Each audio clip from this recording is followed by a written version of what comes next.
जय जोहार जय छत्तीसगढ़ संगवारी मन स्वागत आप सब मन के हमारे चैनल में।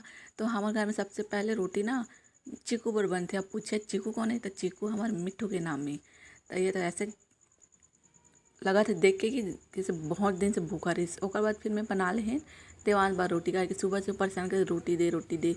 और ये जो मोर बच्चा है ना, ये हर किचन में आके बस चम्मच चटुआ छलनी ये सब से खेलते। ओकर बाद रोटी गरम रही तो फू करके देगा, ठंडा करके देखा थी। फिर ओकर बाद वंश के ना दो मामा मन आ रही दोपहर के 12 बजे। हमारे घर में चूहा के आतंक है, तो चूहा फंसी रही। तो फिर ओला वहाँ थोड़े दूर में छोड़े गई थी, घर से दूर बाहर छोड़ दे रही।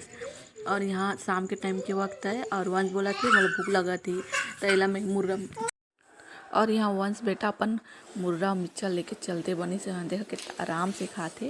फिर ओकर बाद में मोर गोदी में आ गई और खाते रही मुर्गा मिर्चा। तो देखा कितना प्यार से खिलाते, मोला बड़ मजा है मोर बेटा।